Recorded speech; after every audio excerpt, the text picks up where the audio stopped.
ও মাইরা, এই যে আমাদের কীর্তন হনুমানের স্মৃতির উদ্দেশ্যে, তাই তো লেখা রয়েছে। তা এই যে ভক্ত প্রবণ, কত বড় ভক্ত চিন্তা করে দেখেন, আজ পর্যন্ত কোন ভক্ত দেখাতে পারেনি হৃদয় ছিঁড়ে রাম সীতার যুগল মূর্তি। দেখাতে পারবেন যে একজন ভক্ত দেখিয়েছে হনুমান ছাড়া? ওই হনুমান শুধু দেখিয়েছিল, কবে দেখিয়েছিল জানো? একদিন সীতামাকে বলেছিল, ওমা মা, ওমা ওই মেয়েরা মাথাতে লাল মতো ওটা কি পড়ে গো? ওমা কি গো? সিঁদুর। বাবা সিঁদুর। তা হনুমান তো কপিকুলে জন্ম, মানুষের মতো বুদ্ধি শুদ্ধি নয়। তা বলছে, ও মামা তা সিঁদুর কেন মেয়েরা পড়ে? স্বামীর অমঙ্গলের জন্য। স্বামীর অমঙ্গলের জন্য না, মঙ্গলের জন্য। আচ্ছা বাবা, ভুল ভাল খুব একটা বলেনি। মঙ্গল টঙ্গল হচ্ছে এখন? হ্যাঁ খুব হচ্ছে। সিঁদুরের দাম এত বেড়ে গেছে বাবা, বাজারে একটা কুমকুম পাওয়া যাচ্ছে, মানে সিঁদুর পরা যাবে না। হ্যাঁ, একটুখানি মাথাতে ঠেকিয়ে দেবে, ঠেকিয়ে দেবার শীতেটা সাইড করে ঢাকা দিয়ে দেবে, মানে যাতে বোঝা না যায় তোমার বিয়ে হয়েছে কি হয়নি। হ্যাঁ, তবে আপনাদের এই মুর্শিদাবাদে কারোরে বলছি না, আমার এলাকায় আছে, দেখেছি। এই যেমন এর বউ তো পড়ে না, শাঁখা কলা কোথায় রেখেছে খুঁজে পায় না, মানে ডায়মন্ড হারবারে একটু মডার্ন মতো তো খুঁজে পায় না। তা কি করবে বাবা, এখন শাঁখা পলা পড়লে সেই গ্রামের গ্রামের মনে হয়। হ্যাঁ, আর নয় শাঁখা পড়বে তো পলা পড়বে না, পলা পড়বে তো শাঁখা পড়বে না। ওর বউ চওড়া করে পড়েছে। আচ্ছা, তো মাইরা আবার দেখবেন অনেক অনেক জায়গায়, আমার এলাকায় দেখবেন এখন শাঁখা পড়েই না, একটা করে লোহা পড়ে থাকবে বা বালা পড়ে থাকবে, আর এক হাতে ঘড়ি, আর শাঁখা টাকা নাই। কিন্তু চরম ধরে বলে যাচ্ছে, অপরাধ নিও না মা, আমি কাউকে শিক্ষা দিচ্ছি না। যেটা মা সীতা বলছে, প্রত্যেকটা নারী এই 5টা সম্পদ তার জন্য নয়, তার স্বামীর মঙ্গলের জন্য। শীতের সিঁদুর, হাতের শাঁখা, এই যে লোহা আর পলা, এই কটা সম্পদ তুমি তো বিয়ের আগে ব্যবহার করোনি, তুমি বিয়ের পর। তার মানে ওটা তোমার সৌন্দর্যের জন্য নয়, তোমার স্বামীর মঙ্গলের জন্য। তাহলে প্রকৃত যদি তুমি স্বামীর মঙ্গল চাও, তাহলে বাবা 5টা বস্তু অবশ্যই তোমাকে ধারণ করতে হবে। আবার অনেকে বাবা হ্যাকাতে আছে, বলবে কেন আমি পড়িনি, আমার স্বামী তো দিব্যি ভালো আছে, কিচ্ছু তো গন্ডগোল হচ্ছে না। গন্ডগোল যে কোথায় হবে তুমি কি বুঝতে পারবে না জানতে পারবে? হ্যাঁ, কখনো জানতে পারবে না। ভগবান বিপদ কোন দিক দিয়ে কিভাবে দেবে সেটা বুঝবার ক্ষমতা যদি আমাদের থাকতো, তাহলে বাবা আমরা তো ভগবানের উপরে হয়ে যেতাম। হ্যাঁ, ভগবান সময় মতো সুদে আসলে ডবল করে ঠিক ঘরে ফিরিয়ে দেবে। তা আজকের সীতামা বলছে, হনুমান প্রত্যেকটা নারী শীতেতে সিঁদুর দেয় শুধুমাত্র তার স্বামীর মঙ্গলের জন্য। তা হনুমান কপিকুলে জন্ম। ও মামা, তা তুমি পড়েছো কেন? কিরকম বোকা ছেলে দেখেছো? আরে বাবা, আমি পড়েছি যাতে তোর প্রভু রামচন্দ্রের মঙ্গল হয়। ও, তুমি প্রভুর মঙ্গলের জন্য সিঁদুর মেখেছো। আর যেই না কথাটা বলা, সঙ্গে সঙ্গে বাবা হনুমান কি করেছে, রাত্রিবেলা ঘুমাই, ভোর ভোর উঠে গঙ্গা স্নান করে মার ঘরে গিয়ে দেখছে 3 কৌটো সিঁদুর। আর সেই 3 কৌটো সিঁদুর মাথা থেকে পা পর্যন্ত ভালো করে হনুমান, মানে ওই যে বলেছে প্রভুর মঙ্গল হবে সিঁদুর মাখলে, মানে কপিকুলে জন্ম তো। তা সারা গায়ে সিঁদুর মেখে ঠাকুর ঘরে গিয়ে রাম রাম রাম রাম রাম রাম, রামচন্দ্রের কানে গেছে, হনুমান এই হনুমান এদিকে আয়, আমায় ডাকছো প্রভু? হনুমান তো ভয়ে থরথর করে কাঁপছে। এই কে বলেছে তোকে এইভাবে লাল করেছিস? কি করেছিস তুই? এগুলো কি মেখেছিস? হনুমান তো ভয়ে কাঁপতে কাঁপতে বলছে, প্রভু আমি জানবো কি করে? আমি মাকে বললাম, মা সিঁদুর কেন মেয়েরা পড়ে? বলল তার স্বামীর মঙ্গলের জন্য। আমি বললাম, ও মা তুমি কেন পড়েছ? বলল তোর রামচন্দ্রের মঙ্গলের জন্য। ওগো মা গো, ওইটুকু সিঁদুর মাথায় দিয়ে মা যদি তোমার মঙ্গল চাইতে পারে, আজ আমি মাথা থেকে পা পর্যন্ত সিঁদুর মেখে বলে বলো না জানি কত তোমার মঙ্গল হলো।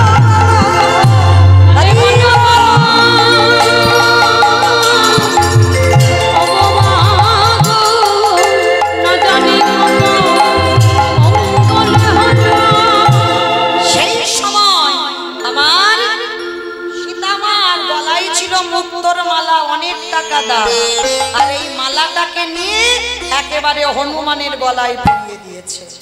আর যেই না হনুমানের গলায় পরিয়ে দিল, হনুমান মালাটা গলায় পরে একেবারে ভালো করে চোখ দিয়ে দেখছে। বড় বড় নখ, হনুমানের বড় বড় নখ দিয়ে ওই মুক্তগুলোকে ভাঙছে। আর কিছুক্ষণ ভাঙার পরে বড় বড় দাঁত দিয়ে দিয়ে ভাঙছে। আর ভাঙার পরে ওলট পালট করে দেখছে। দেখতে দেখতে যখন কিছু দেখতে পেল না, একেবারে মালাটা টান দিয়ে সীতা মা তো রেগে গেছে। অপদার্থ, এই জন্য তোকে বলে তুই হনুমান, হনুমানের গলায় মুক্তোর মালা সাজি। হনুমানে করজোড় করে কেঁদে বলে উঠল, মা গো, এই জগতে সবাই আমায় হনুমান বলে বলো, কিন্তু তুমি আমায় হনুমান বলো না কেন জানো মা? আমার প্রতিটা লোমকূপে লেখা আছে রাম সীতার নাম।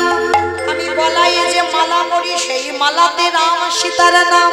তুমি বোধহয় জানো না যে মালা তুমি আমার গলায় দিলে ওটা মুক্তোর মালা হতে পারে, ওটার দাম অনেক হতে পারে, কিন্তু যে মুক্তোর মালাটা তুমি আমায় দিলে, আমি দাঁত দিয়ে ভেঙে ভেঙে দেখলাম, আমি নখ দিয়ে ভেঙে ভেঙে দেখলাম, ওই মালাতে তোমার রাম সীতার নাম লেখা নাই। মা গো, যে মালাতে রাম সীতার নাম লেখা থাকে না, সে মালা তো হনুমান গলায় পড়ে না।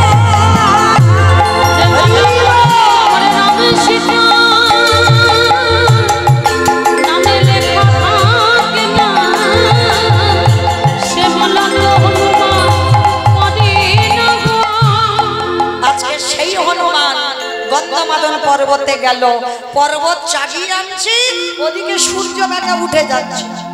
হাই যা, ও যদি উঠে যায় তাহলে তোমার লক্ষণ বাঁচবে না। তাহলে কি করব? হনুমানের শক্তি কম নয়।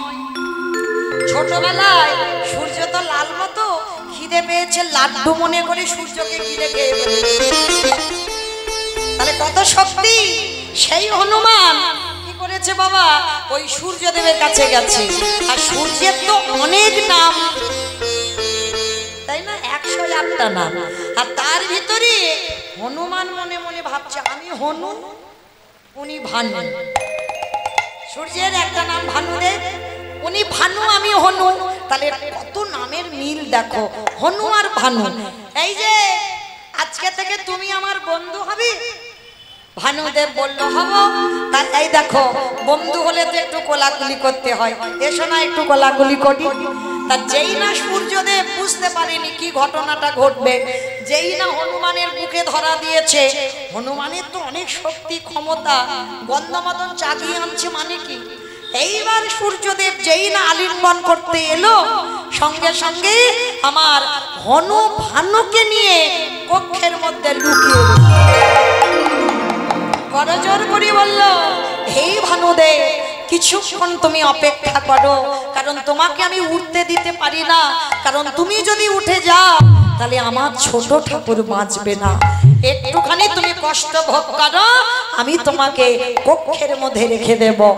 এক কক্ষে সূর্যকে নিয়ে, এক হাতে গন্ধমাদনকে নিয়ে গেল। রামচন্দ্র বলল, হনুমান, আমি পর্বত নয়, আমি পাতা আনতে বলেছি। বলে, প্রভু চিনতে পারিনি। সুসেন বৈদ্য উঠল গন্ধমাদন পর্বতে, উঠে বিশল্য করলি পাতা চিনে রস ভালো করে নিগড়ে লক্ষণের বদনে, লক্ষণ প্রাণ ফিরে প্রশ্ন করেছিল, দাদা কেউ জানুক না জানুক আমি জানি তুমি কে আর আমি কে। তুমি যদি মনে করতে তাহলে তুমি কি পারতে না আমার এই প্রাণটা ফিরিয়ে দিতে? কি দরকার ছিল বিশাল্য করলি পাতা না?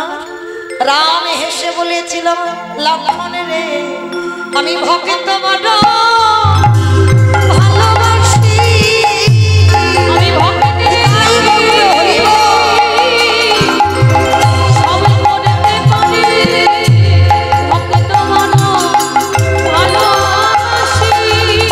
সেই ভক্তটাকে সবরী মা এঠো ফলটা রামকে খেতে দিয়েছিল না? লক্ষ্মণ ফলটা কেড়ে নিয়ে দূর করে ফেলে দিয়েছিল, আর যেখানে ফেলেছিল সবরী মা অভিশাপ দিয়েছিল, লক্ষ্মণ আমার মুখে থুতু লালাটা দেখলি কিন্তু আমার প্রেম ভালোবাসাটা দেখলি না। তুই ভগবানের ভাই হতে পারিস, আমার প্রেম ভালোবাসা মাখানো ফল যখন আমার প্রভুর বদনে দিতে দিলি না, যেখানে ফেললি ওইখানে একটা গাছের জন্ম হবে, আর ওই গাছের পাতার রস না হলে তুই কোনোদিন প্রাণে বাঁচবি না, বাঁচবি না, বাঁচবি। ভক্ত বাৎসল্য ভগবান সব কথা বাবা হিসাব করে রেখে দেয়, তার হিসাব নড়চড় হয় না, ঠিক হিসাব করে রেখে দিয়েছে।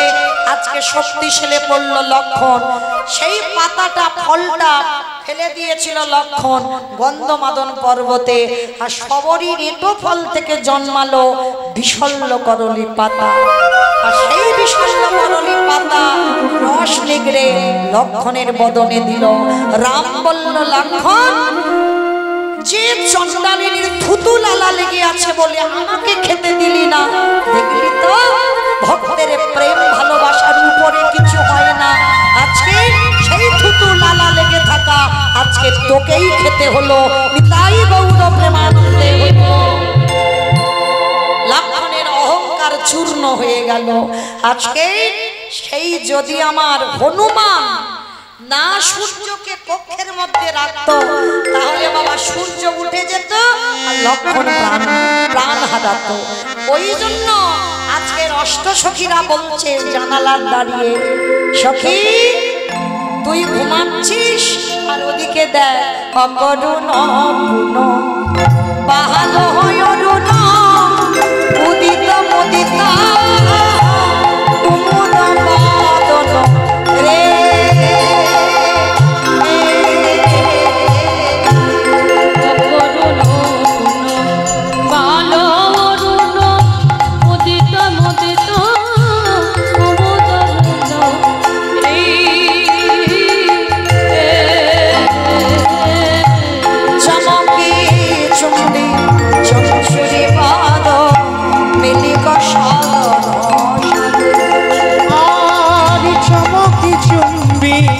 চঞ্চুরি পদু মিনিক সদর সাজে।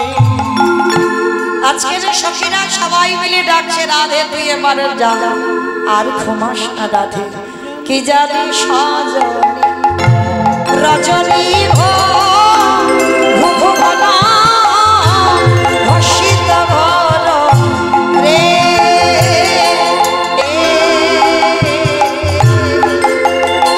আর কি জানি সজনী রজনী ঘুঘু ঘনা ঘোষিত ঘোর রে। আজ গত যামিনী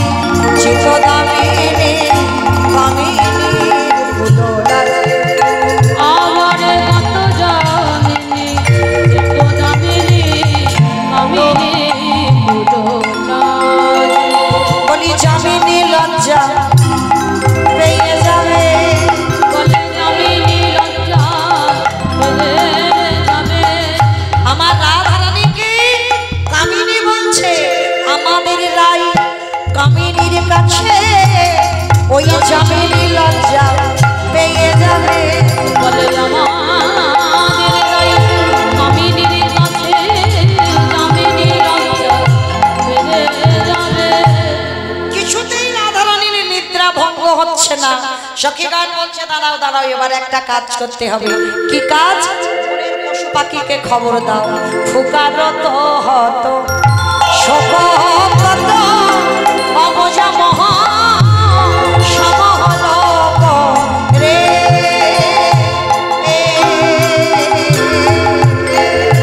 আরে ফুকারত হত শোক অবজাগব সমহুলক রে। সুখ সাধিক বিকট কলি নিধুবনে ভরিলা রে। আবার সুখ সারি গোপা কলি মনে ডাকে।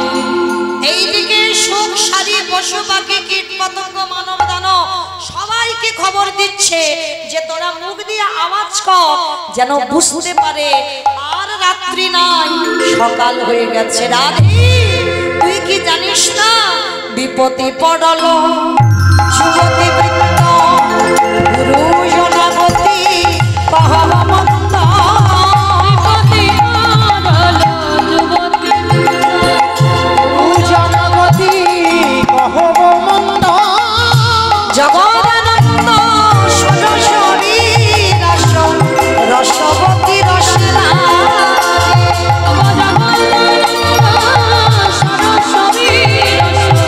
রসবতী রসনা হরিরাই জাগরা বলে গোরাই না গোরাই জগৎ বলি আরে তো মিষ্টি নাই রাখে। গোরাই জগন্নাথ বলে সবাই মাথায় হাত দিয়ে বসে আছে। রাধে তোর তো গুরুজনের জ্বালা, হ্যাঁ এবার ওঠ না রাধা, আর কতক্ষণ তুই ঘুমাবি? তোর বধূকে ডাকতে হবে, এবার ওঠ। তখনও যখন উঠছে না, সখীগণ বলছে দাঁড়াও, 10 দিকে একবার খবর দি। চারিদিকে খবর দিল, দশ দিশ নিরমল ভেল পল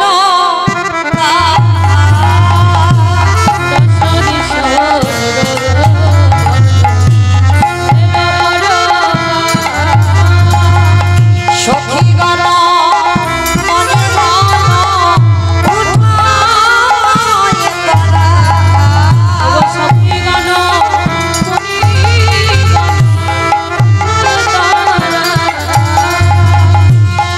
আমরে কোকিল ডাকে, আমরে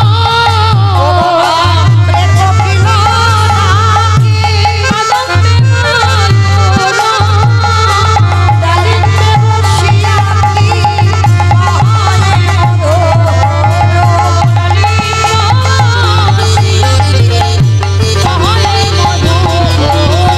দশ দিশ নিরমল হেন পরতা।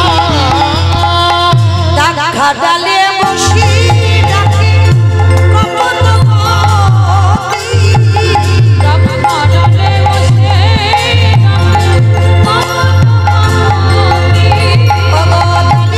বসিয়া আহার তারা গান শুনিলু কলতারাবতী।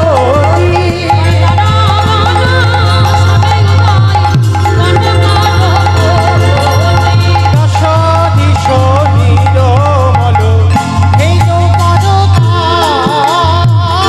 দশ দিশ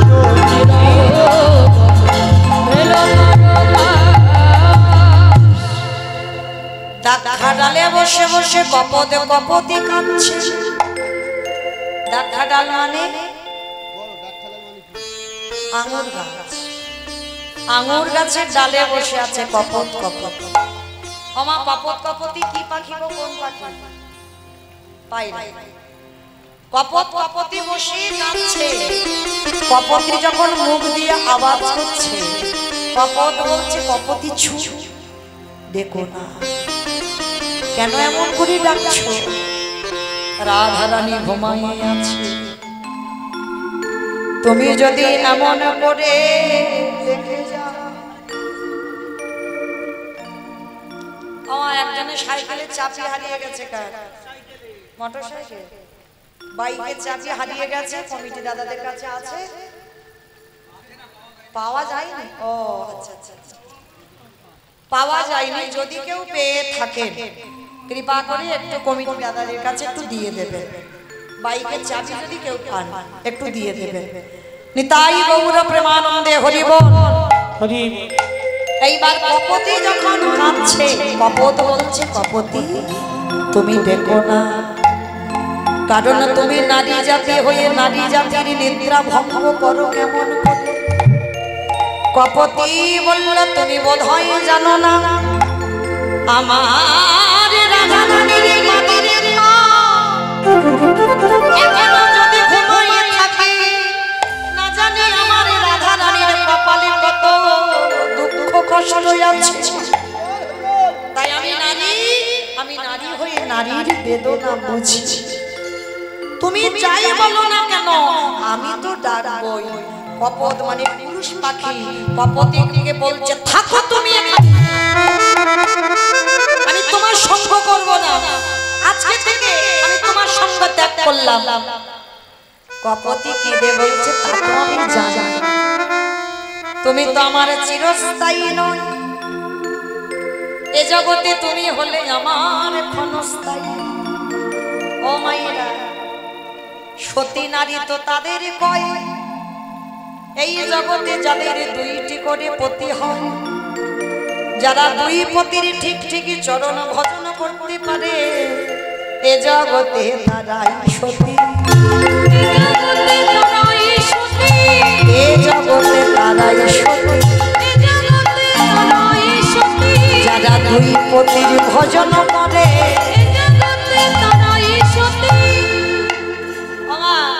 কারা কারা দুটো স্বামীর চরণ ভজন করো একবার হাত তোলো তো দেখি।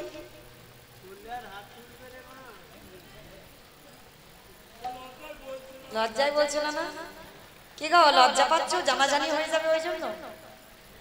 কি গো সবাই একটা করে স্বামী ভালোবাসো, দুটো নয়, সব একটা? বাহ বাহ, একজন মাথা নাড়লো, আমি একটা স্বামী ভালোবাসি, দুটো স্বামী নয়। কিন্তু মহাজনেরা বলছেন যারা যারা একটা স্বামী ভালোবাসো তারা হচ্ছে অসতী, আর যারা দুটো স্বামী ভালোবাসো তারা হচ্ছে সতী। যে যে নারীর দুটো করে স্বামী আছে তারাই সতী। কি বাবা, আমি তো জড় জগতের কথা বলছি না। হ্যাঁ, কালকে বলেছি না কীর্তন নারকেল তলিয়ে ভিতরে যাও, তারপরে তো খবরটা সেখান থেকে পাবে। হ্যাঁ, দুটো স্বামী বসতে হবে। বলি ঘরে পতি আর বাইরে, বলি ঘরে পতি আর যারা দুই পতি ভজন করে, ঘরের পতি ভজ আর বাইরে পতি ভজ। আমা ঘরের পতিটা কে গো? বলো। তোমার স্বামী, তাই তো? তোমার স্বামী তো? স্বামী ঘরের নয়, বাইরে। হাই দেখো, স্বামী নাকি ঘরের নয়, তাহলে ঘরে আবার কোন পতিকে ভালোবাসো? হ্যাঁ, জগৎপতিকে ভালোবাসি। আমি যে ঘরের কথা বলছি সেটা তো ইট বালি সিমেন্টের মাথা ঘর নয়।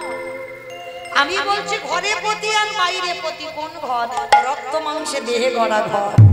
হ্যাঁ, এই ঘরে বাম দিকে হাত দিয়ে দেখেন একটা আওয়াজ হচ্ছে ধপ ধপ, এটাই হলো তোমার ঘরের পতি। ওই পতিটাকে আগে ভালোবাসো, আর যাকে অগ্নি সাক্ষী করে ভালোবেসেছো, তুমি হেসো না, তুমি ঘরের নয়, তুমি বাইরে। মানে উনি হাসছে যদি আমার বোনটা বলে আমি ঘরের পতি। তুমি তো দুদিনের, আজ আছো কাল চলে যাবে, তুমি চিরস্থায়ী নয়। হ্যাঁ, শুনে রাখো, চিরস্থায়ী তো একজন, যেটা আমার ঘরের পতি আছে। তাহলে ঘরের পতি আর অগ্নি সাক্ষী করে বাবা যার হাতে দিল, সেই স্বামীকে ভালোবাসো। এই দুটো স্বামীকে যারা ঠিক ঠিক ভাবে ভালোবাসতে পারবে, বলি এ জগতে যারা দুই পতির ভজন করে, যারা দুই পতির ভজন করে। আস্তে, আজকের কপতি বলছে বলছে কপট তুমি চলে যাও কিন্তু আমি ডাকবো। আজকের লীলার পাশে দাঁড়িয়ে হেরইতে হয়েছন নিশিপার ও মাধব দাস শিরে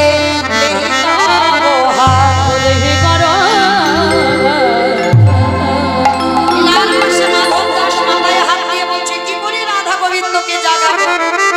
এমন সময় লীলার পাশে বৈষ্ণব মহাজনের উপরে দায়িত্ব দেওয়া হলো। রাই জাগরা আমি একা ডাকবো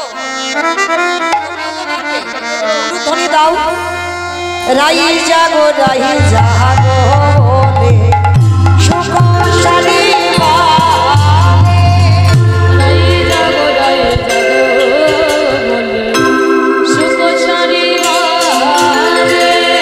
এবারে কত নিদ্রা যাও হে কালো মানিকের বলে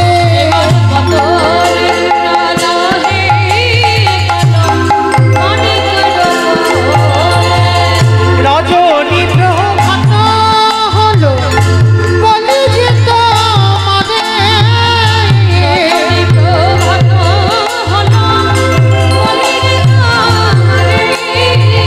অরুণ কিরণ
আমি কিন্তু বলছি না। আচ্ছা সত্যি করে বলো মা, যখন স্বামীরা ঘুমায় তখন কি করে স্বামীদের ডাকো? এই উঠে পড়ো না, বাজারে যেতে হবে, ফোনে রিচার্জ শেষ হয়ে গেছে। এরকম করে ডাকো? সত্যি করে বলো, এরকম ডাকো? গুরুজন যদি ঘুমায়, রাধারানী জগৎকে শেখালো কোন ঘুমানো ব্যক্তিকে কোনোদিন জোরে ডাকতে নেই। হ্যাঁ, রাধারানী বললো ঘুমের ঘরে থাকে তো, আর এক একজনের গলার আওয়াজ বাবা আসে যেন এত কর্কশ, মানে মাইকে সাউন্ড লাগবে না। আমি ওই রকম করে ডাকি না, আমি ডাকি ওই রকম করে না না, তুমি খুব ভালোভাবে ডাকো। ও গো, হ্যাঁ গো, উঠে পড়ো, বাজারে যেতে হবে গো। না, আমি ডাকি না, কারণ আমি নিজেই তো ঘুমিয়ে থাকি, আমি ডাকবো কেন? মাইরা যারা প্রকৃত সতী নারী হয় তারা কোনোদিন জোরে আওয়াজ করে স্বামীকে ডাকে না। রাধারানী শেখালো গুরুজন যদি ঘুমায়, সে স্বামী বলো বাবা মা শ্বশুর শাশুড়ি যেই হোক, যদি গুরুজন ঘুমায় ডাকবে কি করে? পদ চাপি পথরে রে সখী, পদ চাপি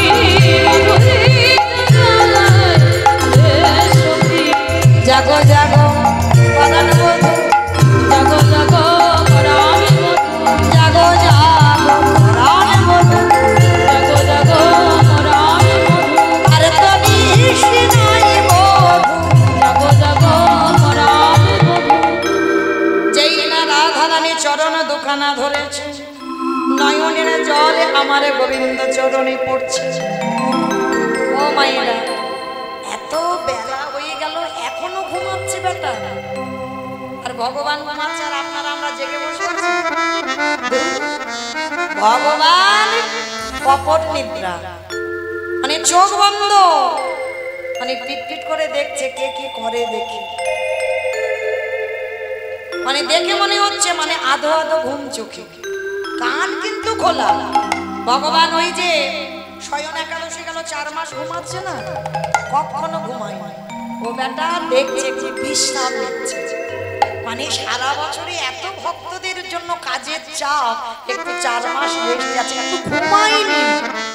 যদি ঘুমাতো আর এই যে কীর্তন হচ্ছে কি করে ঘুমায়নি, তাহলে কপট নিদ্রায় আছে। মানে ভক্ত একটু আদর করুন, ভালোবাসুন, ভালোবাসলেই ভগবান তো ভালোবাসার কাঙাল, যে ভালোবাসবে ভগবান তার হয়ে যাবে। হ্যাঁ, রাধারানী এবারে নয়নের জল দিয়ে গোবিন্দ চরণ যুগল ধৌত করছে। বধূ হে, এবারে তুমি জেগে দেখো, আমাকে যেতে হবে আমার বাদির ঘরে, তোমাকে যেতে হবে যেমন নিত্য লীলা তুমি বৈষ্ণব লীলায় যাও। আরে যে রজনী নাই প্রভাত হয়ে গেল, যাও এবার তুমি যাও। বারবার রাধারানী যখন কাঁদলো, গোবিন্দ আর থাকতে পারে, সঙ্গে সঙ্গে উঠিল না গড় বড় নিদের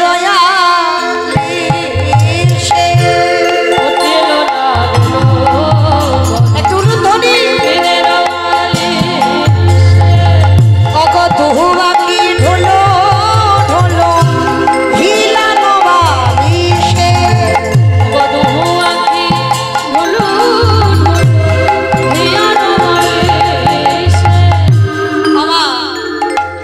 রাসলীলা কটার সময় শেষ হলো? 5টা 10-এ, মানে পিন্টু ছিল তো ও জানে 5টা 10-এ শেষ হয়েছে। তাহলে 5টা 10-এ শেষ হয়েছে, মানে স্বয়ং দিতে দিতে 5:30। হ্যাঁ, তাহলে ও 5টা 20-তে স্বয়ং দিচ্ছে, বেশ। তাহলে ধরো 5:30টার কাছে, তাহলে 5:30টায় যদি ঘুমায়, ওমা ঘুমটা ঠিক যদি না পুষে যায়, তাহলে চোখ দুটোর কি অবস্থা হবে? দেখবে একটু ঢুলু ঢুলু ভাব হবে না?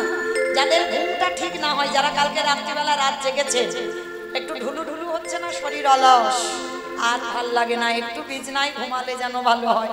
তা গোবিন্দ মা সকালবেলা ঘুমালো, ঘুমটা পরিপূর্ণ হয়নি। রাধারানী ডেকেছে, কখন দুপুর হয়ে গেছে, যেতে হবে, নগর ভ্রমণে বার হবে, এবার জাগো। এইবার গোবিন্দ মা জেগেছে ঠিক কথা, দুহুই আঁকি ঢোলো হিলানো বালিশে,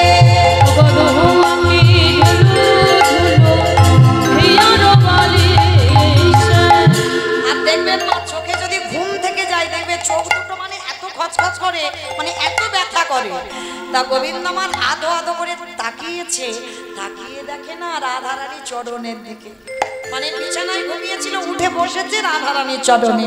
সঙ্গে সঙ্গে বাহু প্রসারিয়া ধ্বনি অর্জনী বলে,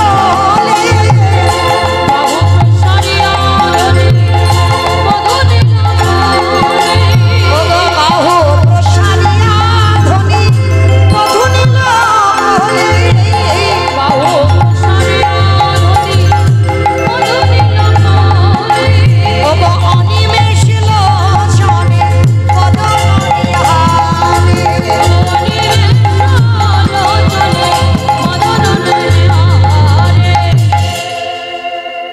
অপলক নয়নে দুটো বাহু প্রসার করে রাধারানীকে বুকে ধরে অপলক নয়নে চেয়ে আছে। সখীগণ বলছে হায় হায় হায় হায় হায়, ঘুম থেকে উঠে মুখ হাত পা ধুলো না একেবারে রাধারানী, আরে চলো চলো চলো আগে হাত মুখ ধোবে চলো। সখীগণ সঙ্গে সঙ্গে সুবাসিত বদন ধোয়ালো, সুবাসিত জলরাশি মদন দিয়ালো, সুবাসিত জলানি বদন ধোয়ালো, সুবাসিত জলরাশি মদন দিয়ালো, নেতের অঞ্চল দিয়া চাঁদ মশালো, ওরে তেরা চল দিয়া চাঁদ মশালো, উঠিল না কোনো বড় হৃদয় দয়ালি সে উঠিল না বড় হিয়ার বালিশে। এইবার গোবিন্দর বদন ধুইয়ে দিল, বদন মুছিয়ে দিল, পরিষ্কার করে যখনই দিল, আর গোবিন্দ আমার জেগে গিয়ে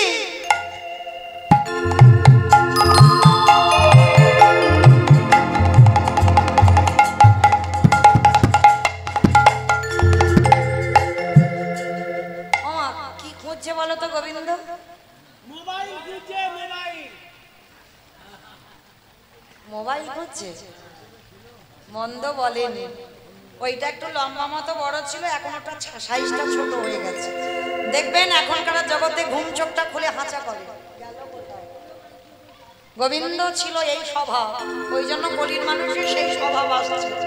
গোবিন্দ আমার জেগে গিয়ে চারিদিকে চোখে ঘুম, চারিদিকে ঘুরে বেড়াচ্ছে। কারণ কালকে রাত্রিবেলা তো একটা দুর্ঘটনা ঘটে গিয়েছে, জানো তো? মুরলি লুকানো সামনে চারি মানে হরি কানে যায়, মুরলি লুকানো সামনে চারি মানে মুরলি দোকানো হরি কানে যায়, হাই হাই আমার বাঁশিটা গেল, হাই হাই আমার বাঁশিটা গেল, হাই হাই আমার বাঁশিটা গেল। হাই হাই আমার বাঁশিটা গেল। আমার কালকে রাশিটা শুনেছে তো? হয়েছে, এই গানটা হয়েছে, এইটা করেনি, মানে ও শুনেছে বলছে এই গানটা করেনি, কিন্তু করতে হবে তো, কারণ গোবিন্দ আমার নৃত্যে হেরে গেল। আর হেরে যেতে মন রাখা ছিল, মাথার চূড়া হাতের বাঁশিগুলো কেড়ে নেবে সখীরা। আর রাসলীলায় গোবিন্দ আমার হেরে গেছি তো, আর হেরে যেতেই বাঁশিটা লুকিয়ে রেখেছিল। আর ঘুমিয়ে পড়েছে 5:30টার সময়, আর ঘুমিয়ে পড়তে এখন বাজে কত? 12টা, মানে 11:45, মানে 12টা হবো বাবা, হ্যাঁ? আর এই যে 11:45 বেজেছে, গোবিন্দ আমার উঠে কালকে রাত্রে যে বাঁশিটা নিয়েছিল আজকের খোঁজাখুঁজি করছে, কোথায় গেল? সখী ললিতা বুঝতে পেরেছে বেটা কি খুঁজছে। সঙ্গে সঙ্গে হাসি হাসি আগে সখী বাঁশি করে দিল, হাসি হাসি বাঁশি কানে দিল, হাসি হাসি একে সখী বাঁশি কানে দিল, বাঁশি পেয়ে নাগর তখন হরষিত ভেল, হাসি পেয়ে নগর তখন হরষিত হইল, বাঁশি পেয়ে নাগর তখন হরষিত ভেল। হাসি পেয়ে নগর তখন হরষিত হইল, উঠিল না বড় বড় নিন্দে দয়ালি সে উঠিল না গো নিজের বালিশে। হাতের বাঁশিটা দিল, আর যেই না বাঁশিটা দিল সঙ্গে সঙ্গে লীলার পাশে দাঁড়িয়ে আজকের জ্ঞান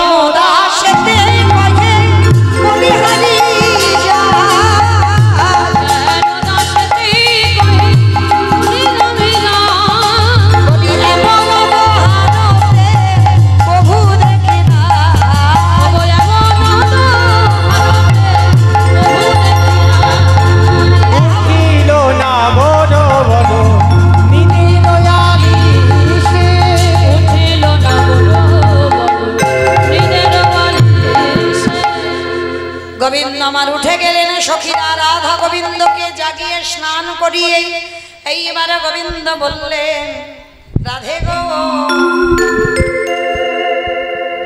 আজ সারা রাত্রি তোমাকে আমার হৃদয়ে পালনকে রেখেছিলাম, আমি যে কত সুখের নিদ্রায় ঘুমাইছিলাম। রাধে গো এসো আমি তোমার নিজ হাতে হাতে সাজা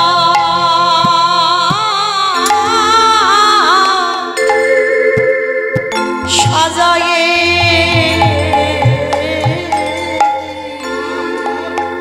বলে অগরাধী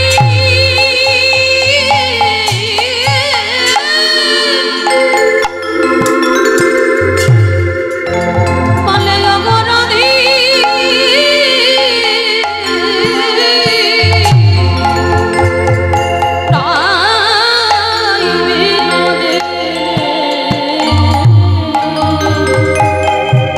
তোমায় নিজের হাতে আমি সাজায়ে গোবিন্দ চন্দন পরাইয়ে দিল, নয়নে কাজল পরাইয়ে দিল, আজ খোপাতে করবি ফুলের মালা জড়াইয়ে দিল, আজ নিজের হাতে সাজাইয়ে গোবিন্দ আমার রাধা রানীর চরণে যাব পরাইয়ে দিল। আমার যাব মানে আলতা, আলতা আমাদের মতো পরানো নয়, গোবিন্দ আমার কি করলো জানো, চরণের ধারে ধারে না রেখে দিল। চরণের দাস আমি চরণে রইলাম, চরণের ধারে ধারে না লিখিলাম। রাধে গো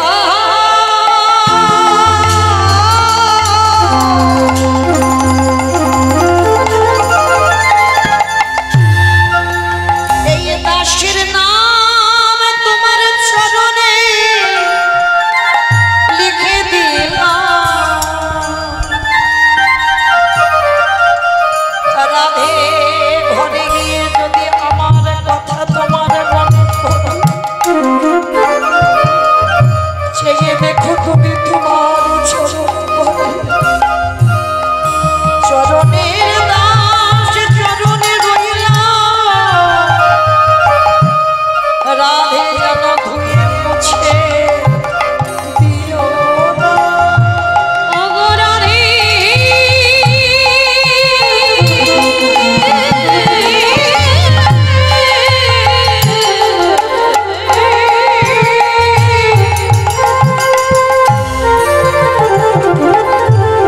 তোমার চরণেতে আমার নাম আমি লিখে দিলাম।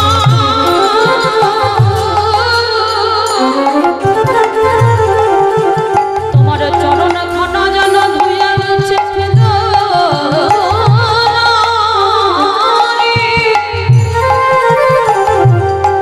অগরাধী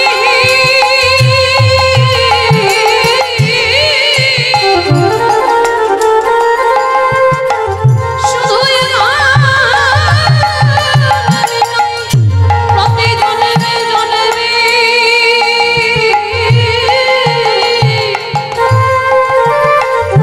আমায় মনে ছড়া মনো নাহি,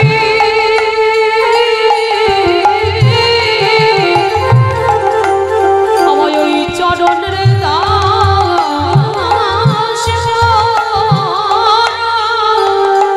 অগরাধে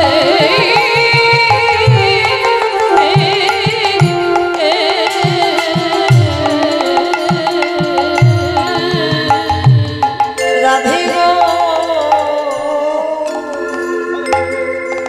আমার চরণের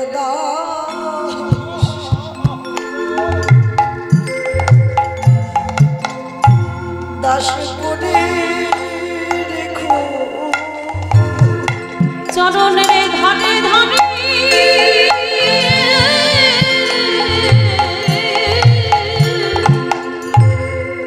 চরণের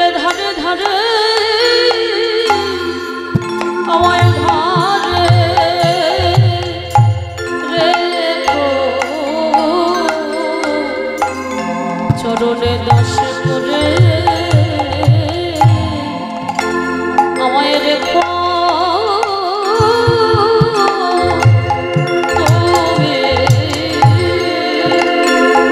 যেন ধুয়ে মুছে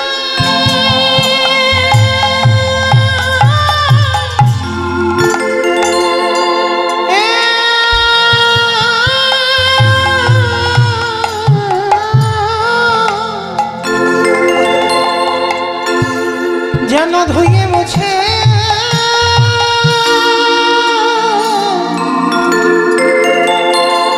ফেলো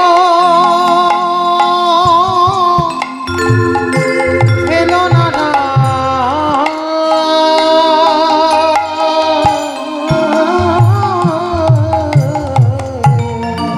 চরণের ঘরে ঘরে ঘরে লিখে লিখে রেখো আমি যে রাধা দাস রাধার দাস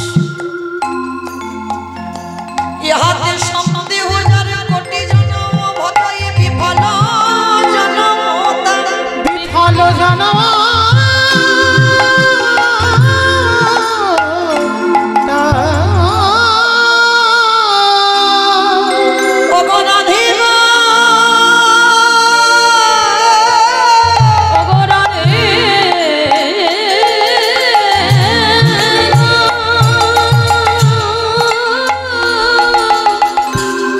তোমারই ওই চরণে আমি স্বামী বিগাই না আমার দেহ মন প্রাণে জীবনে যৌবন সব দিয়ে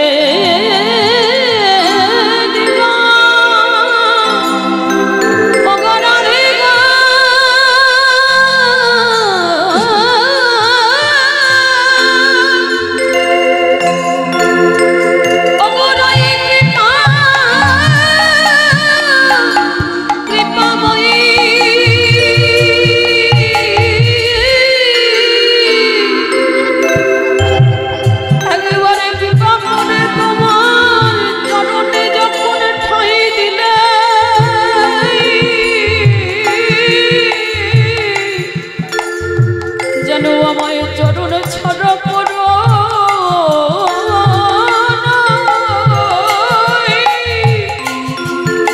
রাধে গো ও ও ও রাধে গো তোমার প্রেমের ঋণ শোধ করিবার জন্য আমি নদিয়ায় গৌর হয়ে যেদিন যাব রাধে গো আমি সেদিন কি করব জানো তাজি কালো বড় আমি করিব ভারো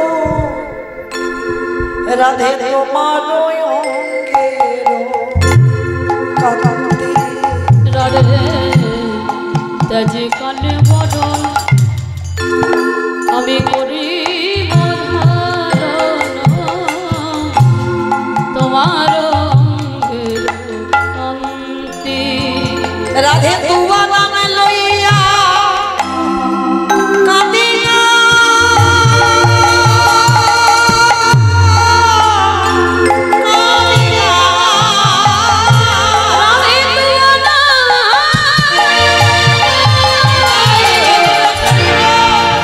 লো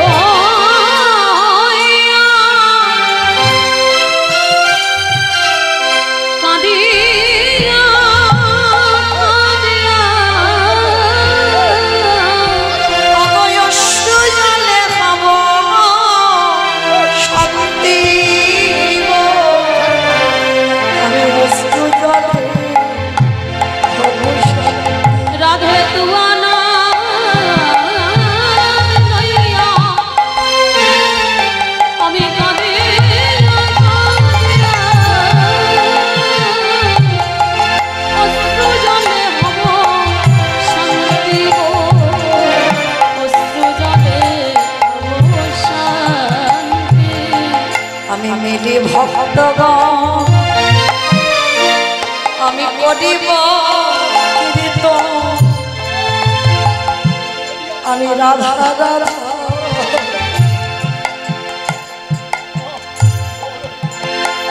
আমি মিলি ভক্ত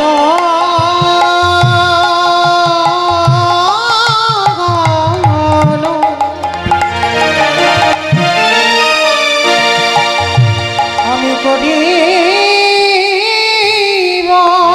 কীর্তন রাধা রাধা নাম আমি নদীর মাঝে খেলে ওগো রাধে রাধে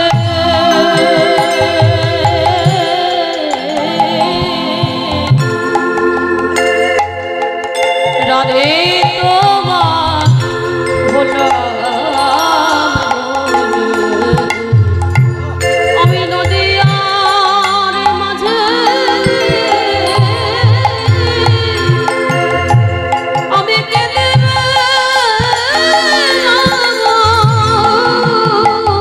ওই নদীর ধুলা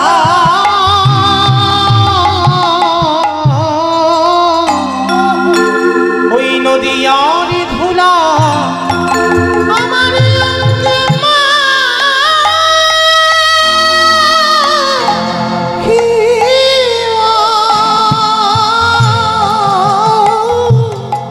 আমি রাধে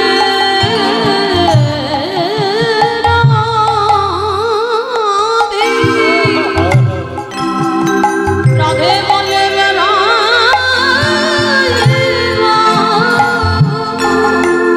ওই নদীয়ার পথে ধুলা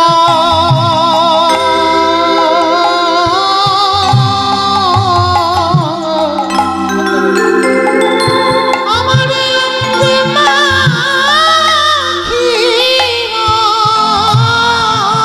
নদীয়ার পথে পথে আমি কেঁদে ত্যাজি বংশীধর অবদণ্ড আমার স্বভাব ছাড়িবে জীবংশীধর হব দণ্ডধর আমার স্বভাব ছাড়িবে জীবন সিদ্ধ হব দণ্ড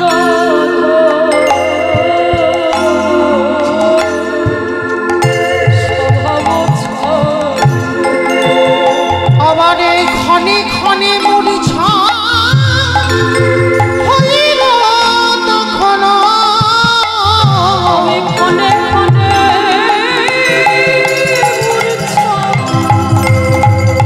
ওগো রাধে তাই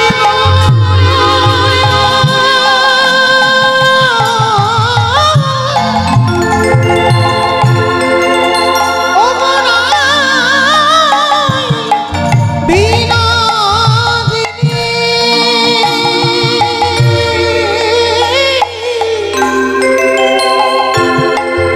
রাধে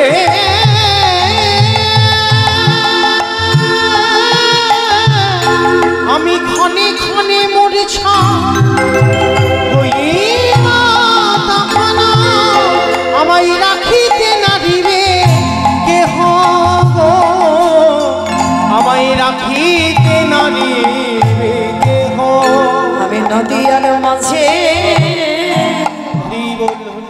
আমি গড়াগড়ি হে রাধে কৃপা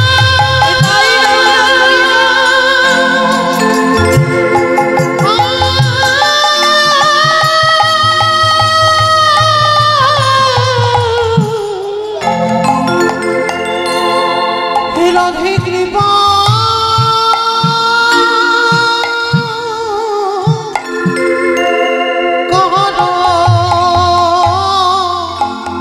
করো বলে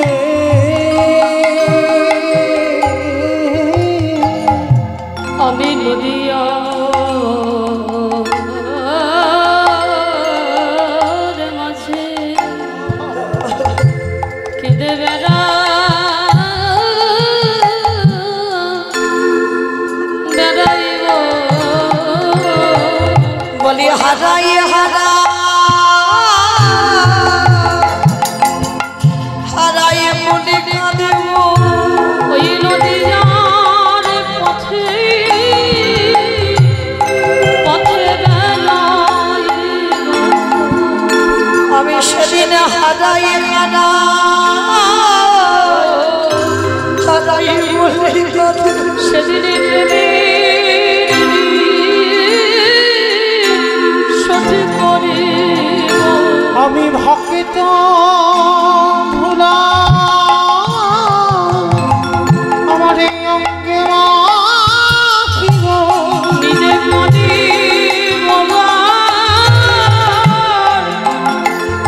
জগতেকে কদাইব রাধে আমারে জনমে আমার বোধ হয় আর সেদিন নিজে কাঁদিব জগৎকে কদাইব আমি কেঁদে যাব ভাষাইব প্রেম বলি হারাই হারাই বলে কাঁদিব সেদিন প্রেম বলে নিজে কাঁদব আর জগতে কাঁদাব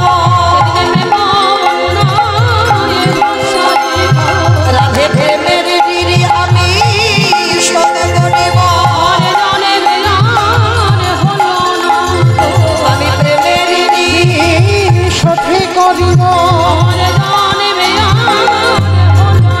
আমি ভক্ত ভুলাই অঙ্গে ভক্ত ভুলাই অঙ্গে রাধিব বলে নদিয়ার পথে পথে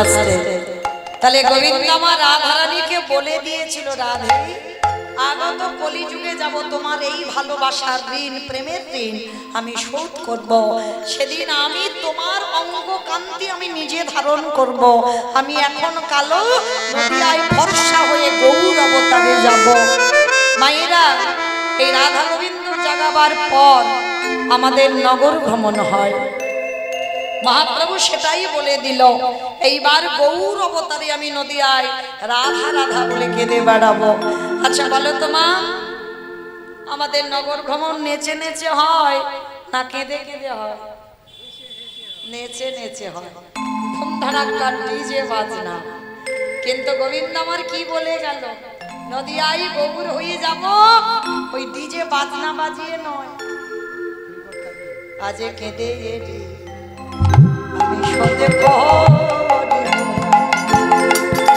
রাধে রাধে রাধে